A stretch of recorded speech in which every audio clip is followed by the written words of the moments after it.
दोस्तों एक बार फिर हम हाजिर हैं अपने ख़ास शुमारे के साथ जिसका नाम है खबर की तह तक। खबर की तह तक में इससे पहले भी जितने शुमारे हमने अब तक किए हैं उसमें हमें बड़ा अच्छा ये लग रहा है कि जो हमारे नाज़रीन हैं ख़ासतौर से जम्मू कश्मीर से ताल्लुक़ रखने वाले या जम्मू कश्मीर में जो भी रह रहे हैं उन्होंने इसको काफ़ी सराहा है। आज हम जिस मुद्दे पर बात करने जा रहे हैं वो मुद्दा पिछले कुछ दिनों से काफ़ी सरगर्म है। वो मुद्दा है कि Shri Mata Vaishno Devi medical institute of excellence, यानी इस आप सोचिए कि एक ऐसा इंस्टीट्यूशन जिसके साथ श्री माता वैष्णो देवी का नाम जुड़ा है, जिसके साथ एक्सेलेंस जुड़ा है, लेकिन उस इंस्टीट्यूट को ये बताते हुए कि ये स्टैंडर्ड्स पर खरा नहीं उतरता है और एनएफसी उसके एफिलिएशन को रद्द कर देती है। लेकिन इसके पीछे की सियासत जो है वो उससे आप बखूबी वाकिफ़ है। और अब इसमें एक बड़ा जो ट्विस्ट आ गया वो ये है कि पीडीपी जो महबूबा मुफ्ती की पार्टी है उनका ये कहना है कि दरअसल जो कुछ भी हुआ और जिस तरह से ये फैसला लिया गया और जो 50 बच्चे जिन्होंने अपनी पसंद से इस इंस्टीट्यूशन को चुना था पढ़ने के लिए, उनको अब यहाँ पढ़ने का मौका नहीं मिलेगा, तो ये उनके लिए अच्छा नहीं हुआ। और इसमें एनसी और बीजेपी की मिली भगत है, 60 गांठ है। आप समझ रहे हैं, ये पीडीपी का इल्ज़ाम है। इस पर आप चर्चा करेंगे हमारे साथी शौकत से। दूसरा एक अहम मुद्दा है वो है कि किस तरह से आपको याद होगा कि जम्मू कश्मीर को वापस रियासत का दर्जा मिले, क्योंकि जम्मू कश्मीर अभी यूटी है, आप जानते हैं। इस मुहिम के जोर पकड़ने या थोड़ा कमज़ोर होने या जोर पकड़ने के बीच जम्मू को अलग रियासत का दर्जा दिया जाए, ये मुद्दा बीजेपी के एक लीडर ने उठाया था, ये मांग उठाई थी। उसके बाद कांग्रेस भी इसमें कूद पड़ी थी, लेकिन उसमें फिर एक ट्विस्ट आ गया। वो ट्विस्ट क्या है उस खबर के तहत जानेंगे। तो सवाल करते हैं हमारे साथी शौकत का। शौकत, आपका सवाल करता हूँ मैं। तो ये दोनों मुद्दों को कैसे देखा जाए, चूँकि हो ना हो चाहे मुद्दा जैसा भी है, लेकिन ये दोनों मुद्दे जम्मू कश्मीर की आवाम और जम्मू कश्मीर से जिनका भी ताल्लुक़ है, चाहे जिस तरह का भी हो, उनकी ज़बान पर है, उनकी चर्चा पर, खासतौर से छात्रों से जुड़ा है। तो अगर ये पीडीपी ये इल्ज़ाम अगर लगा रही है कि एनसी और बीजेपी की मिली भगत है, तो क्यों? देखिए, कई सारी चीज़ें हैं, लेकिन सबसे बड़ा जो डेवलपमेंट हुआ कॉलेज की रिकॉग्निशन ख़त्म करने से पहले वो ये था कि उससे मेरे ख्याल से कुछ घंटे पहले ही जम्मू कश्मीर के चीफ मिनिस्टर उमर अब्दुल्ला ने एक बड़ा बयान दिया। अगरचे उन्होंने डायरेक्ट ये नहीं कहा कि यूनिवर्सिटी ये कॉलेज बंद होना चाहिए, लेकिन उन्होंने कहा कि ये जो इतना तनाज़ा पैदा किया गया, इतना बवाल पैदा किया गया, इतना प्रोटेस्ट हो रहे हैं, वो इससे बेहतर है कि भाई इस कॉलेज को बंद ही किया जाए। ठीक है, तो वैसे भी कोई माँ बाप नहीं चाहेगा कि जिस कॉलेज को इतना सब कुछ होगा, इतनी सब बातें की गई, उसके बाद कोई बच्चा वो ये कह रहेगा अगर मैं एज ए पेरेंट देखूं तो मैं अपने बच्चों को फिर उसके बाद वहाँ उस कॉलेज में अपने बच्चों को नहीं भेजता, वहाँ उसको दाखिला नहीं दिलाता। तो उसके बाद उन्होंने कहा यार ये बवाल ही क्यों, इससे बेहतर है कि कॉलेज को बंद ही किया जाए। ठीक है, बंद ही कर दीजिए इस कॉलेज को, नहीं चाहिए हमको ये कॉलेज। तो उसी बयान को अब महबूबा मुफ्ती बेस बना रही है कि भाई एक दिन पहले ही कैसे एक चीफ मिनिस्टर, क्योंकि एक सबसे बड़ा पोस्ट है एक स्टेट में, एक यूटी में, तो वो आम लीडर नहीं है, वो कोई छोटा मोटा लीडर नहीं है या आम कोई आदमी नहीं कह रहा, वो जम्मू कश्मीर के चीफ मिनिस्टर कह रहे हैं। जम्मू कश्मीर के चीफ मिनिस्टर की हैसियत से उनका रोल एक गार्जियन के तौर पर होना चाहिए, क्योंकि इसी बात को जो पीडीपी के एक लीडर उनका ये कहना है कि सीएम उमर अब्दुल्ला वो सीएम है, वो वजीर आला है, वो कोई अपोजिशन लीडर नहीं है। बिल्कुल, वो अपोजिशन लीडर नहीं कि वो इस तरह की बात करेंगे। उनको तो ये चाहिए था कि वो ऐसा बयान ही ना दे, और बल्कि वो ये कोशिश करते अपने सतह पर, या शायद की भी हो, उनका ये करना था, वो ये कैसे कह सकते हैं कि बंद कर दीजिए। बिल्कुल बिल्कुल, तो सीएम कहेगा बंद कर दीजिए, अगर उन्होंने मिसाल के तौर पर ही कहा है, हाँ। लेकिन फिर भी वो ये जुमला ही कैसे अदा कर सकते हैं कि बंद कर दीजिए। नेगेटिविटी आनी नहीं चाहिए थी इस तरह, क्योंकि अगर इतना बड़ा इदारा है, इतने जिसके लिए उन्होंने उमर अब्दुल्ला ने खुद कहा कि लोग इस चीज़ के लिए लड़ते हैं और यहाँ उल्टा हो रहा है, तो अगर ये वो जानते हैं कि इस चीज़ के लिए लड़ा जाता है इन सब इदारों के लिए, उसके बावजूद वो मिसाल के तौर पे बोल रहे हैं कि बंद करने की, तो जाहिर सी बात है जो अपोजिशन है उनको तो एक मिल गया ट्रिगरिंग पॉइंट। बिल्कुल। तो इसमें कहीं ना कहीं मुझे लगता है कि जो पीडीपी ये नुक्ता अगर उठा रही है तो उसमें उमर अब्दुल्ला के बारे में आप तो से यही परसेप्शन है लोगों का कि उमर अब्दुल्ला कभी भी इश्तिआल अंगेज़ बयान नहीं देते, या वो बयानों जब वो मीडिया के सामने बात करते हैं, कोई बयान देते हैं तो बड़ा नपतुल अल्फाज का इस्तेमाल करते हैं। तो उमर अब्दुल्ला ने ये बयान आखिर दे ही क्यों दिया?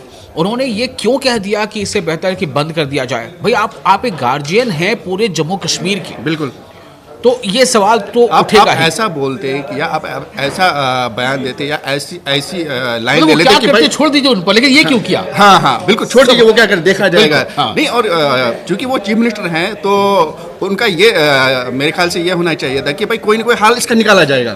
ठीक है, हम इसको बंद भी नहीं होने देंगे, हम बच्चों का फ्यूचर भी बचाएंगे। और जिनको ये भी कह सकते थे कि मैं जो वजीर सेहत है कौमी सतह पे जेपी नड्डा से मुलाकात करूंगा। जी जी जी, जैसे इससे पहले पहले वो मिले हैं, ऐसा नहीं, स्टेटहुड के लिए, बाकी सब चीज़ों के लिए, और उन पर ये इल्ज़ाम भी लगा जा रहा है कि वो ज़्यादा बीजेपी लीडर, दिल्ली जाके बार बार बीजेपी लीडर से मिलते हैं, बीजेपी सेंट्रल लीडरशिप से मिलते हैं, उनको शाल पहनाते हैं, उनसे मिलते हैं, उनसे बातचीत होती है, तो ये उन पर इल्ज़ाम भी लगाया जा रहा है। अपोजिशन सजादुल खासतौर पर उन पर इल्ज़ाम लगाते रहे हैं, तो इसमें भी वो कह सकते हैं कि नहीं, बात करेंगे, हेल्थ मिनिस्टर से बात करेंगे, सेंट्रल गवर्नमेंट से बात करेंगे, ठीक है, तो इस तरह का शायद उनका होना चाहिए था।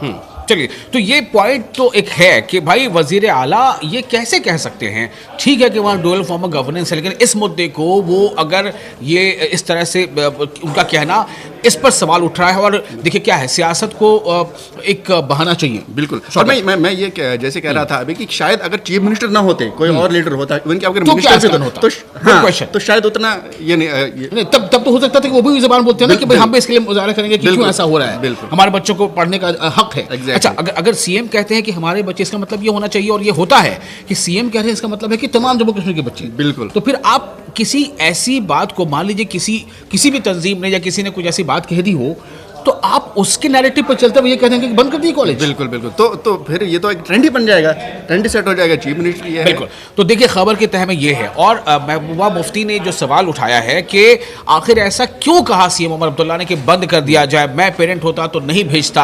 आप पेरेंट किसी एक स्टूडेंट के नहीं है, you are supposed to be the parent and guardian of all Jammu Kashmir natives. जैसे उन्होंने वर्ड किया है कि प्री प्लान्ड, इसी भी कहा कि मिली भगत है, मिली भगत है एक तरह से, उनको पहले से मालूम था, उनको अंदाजा था, चीफ मिनिस्टर है, ऐसा नहीं कि उनको कुछ खबर नहीं होती, इतनी बड़ी चीज़ें अंदर हो रही हैं या होने जा रही हैं, तो ऐसा नहीं कि उनको भनक भी नहीं होती। बिल्कुल। अच्छा देखिए, उसी नेशनल कॉन्फ्रेंस के साथ मिलकर चुनाव लड़ी, और अभी भी सरकार में, ठीक है, उनके वजीर नहीं है, कांग्रेस का कोई वजीर नहीं है, काबीना में वजीर नहीं, लेकिन वो सरकार के साथ है। तो कांग्रेस के जो जम्मू कश्मीर के अभी प्रभारी हैं, इंचार्ज हैं सैयद नासिर हुसैन, उन्होंने भी इसको लेकर के बयान दिया। उनका कहना है कि ऑल ऑफ अ सडन ऐसा डिसीजन कैसे ले लिया गया।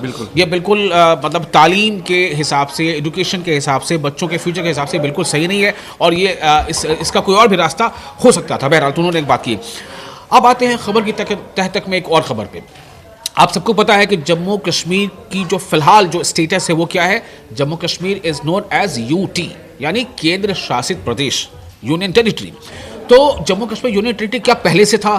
टेरिटरी नहीं था। 2019 के पहले जम्मू कश्मीर एक रियासत थी और उसमें लद्दाख भी शामिल था। 2019 के बाद जम्मू कश्मीर से लद्दाख अलग यूटी बन गई और जम्मू कश्मीर इकट्ठे एक यूटी है। लेकिन जम्मू कश्मीर को रियासत का दर्जा बहाल किया जाए शौकत, ये मांग उठते उठते कांग्रेस के ही एक लीडर कहते हैं चौधरी लाल सिंह कि जम्मू को अगर अलग करने की मांग कोई उठा रहा है तो वो ठीक है, हम उसके साथ हैं। कोई हर्ज नहीं है उसमें।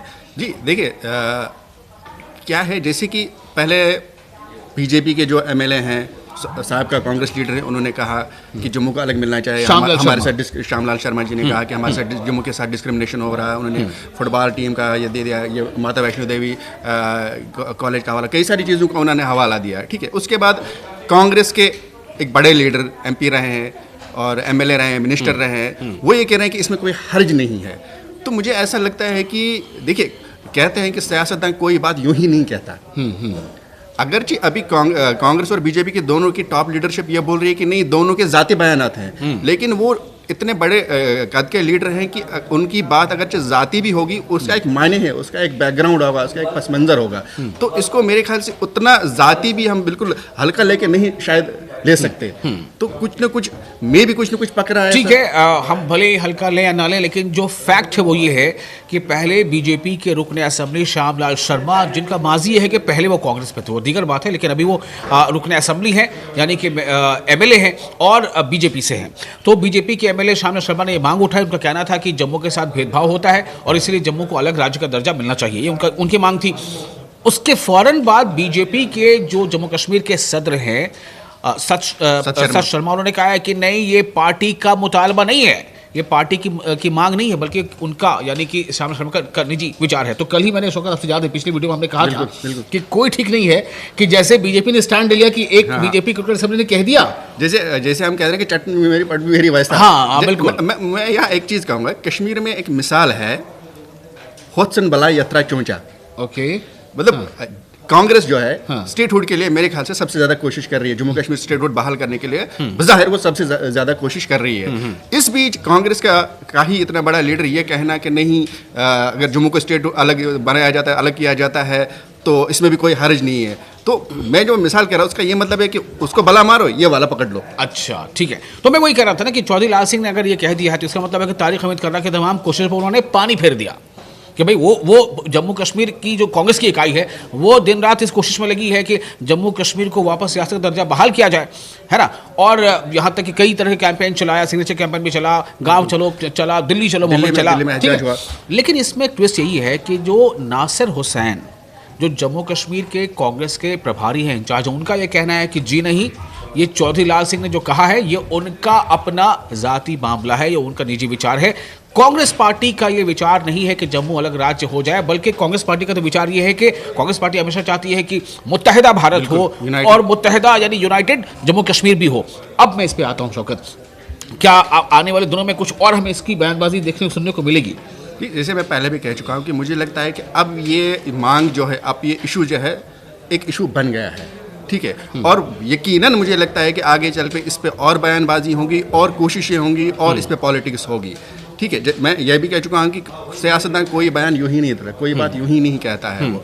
और मुझे लगता है कि अगर दोनों की टॉप लीडरशिप ये बोल रही है कि नहीं ये इनका ज़ाती बयान है, लेकिन कहीं ना कहीं बीजेपी या कांग्रेस के लीडर ने ये बात कह दी, ठीक है। तो आगे चल के अगर कुछ होता है तो हम तो पहले से कह चुके हैं। तो क्या इसका मतलब यही है ना कि स्कोर सेटल करने की बात है, मतलब कि इस मैदान को खाली क्यों छोड़ा जाए? बिल्कुल, अगर बीजेपी इस मैदान को लेकर के आगे बढ़ रही है तो हम क्यों पीछे रहे? हम क्यों पीछे रहे? क्योंकि कौन जानता है, हो सकता है आने वाले दिनों में ऐसा हो जाए तो फिर हम भी झंडा उठाएंगे कि भाई हमने कह दिया था, हमने भी कहा था और हमारी भी कोशिश थी। लेकिन यहाँ मैं एक चीज़ कहूँगा कि लेकिन मुझे ऐसा लगता है कि ऐसा नहीं होना चाहिए पॉलिटिक्स में, ठीक है। स्कोरिंग का गेम है ये पूरा, अपने मफादात का गेम है, हाँ। अपने क्या बोलते हैं इसको। लेकिन मुझे लगता है कि इस वक्त जो जम्मू कश्मीर की सिचुएशन है, जो नीड्स है, जो जम्मू कश्मीर के लोगों को प्रॉब्लम है, इस वक्त इस तरह की सियासत नहीं होनी चाहिए। इस वक्त स्टेटहुड की ज़रूरत है। सबको एक जुबान में यही कहना चाहिए था कि स्टेटहुड मिलना चाहिए और जल्दी मिलना चाहिए, जैसा कि वादा भी किया गया है। बिल्कुल। तो अब इसमें दो चीज़ें हैं, एक तो ये हो सकता है कि ये मैदान हम खाली क्यों छोड़ें, कांग्रेस ने अपनी भी बात कर दी, पहली बात। दूसरी बात ये कि ये भी हो सकता है शौकत कि अब ये मुद्दा ज़्यादा हाईलाइट नहीं होगा, क्योंकि जब तक इस मैदान में कोई और नहीं था शहसवार, तो वो झंडा लेके लगातार तेजी से आगे बढ़ रहा था। लेकिन एक शहसवार और मैदान में आ गया, कांग्रेस भी मैदान में आ गया कि जम्मू को मिल जाए तो मिल जाए, ठीक है, हम मुखालफत नहीं करेंगे, अब तो अच्छा है। इसका मतलब है कि कहीं ना कहीं अब बात दब जाएगी, ये भी हो सकता है। पॉलिटिकल गेम्स के हवाले से देखा जाए तो शायद ये इन दोनों साइड से बयान आने के बाद थोड़ा दब सकता है। लेकिन अवामी तौर पे जो ओपिनियन बनना स्टार्ट हो गया, एक बीज बोया गया, तो मेरे ख्याल से बीज ही नहीं बोना चाहिए था फिलहाल। चलिए, अब वो तो अब सियासतदानों का ये काम होता है कि वो क्या करें। बहरहाल तो ये है कि इस ताल्लुक से जुड़ी जितनी भी बातें हैं वो हमने आपके सामने रखी हैं। हमने कोशिश की है कि इस खबर की तह में क्या है वो हद तक आपको पहुंचाएं, और उसके जो लेयर्स हैं उसको हटा करके आपको बताएं कि दरअसल हकीकत क्या है। और इन सब के बीच मुद्दे इस तरह से आते रहेंगे, और हमारी ये जो चर्चा है और हमारा जो शुमारा है, यानी कि खबर की तह तक, इस शुमारे के साथ हम आपके बीच भी हाजिर होते ही रहेंगे। आपको ये प्रोग्राम कैसा लगता है? आप अपनी राय, अपने मशवरे हमें कमेंट बॉक्स में ज़रूर शेयर कीजिए, और तब तक मुझे और शौकत अहमद लोन को दीजिए इजाज़त। शुक्रिया।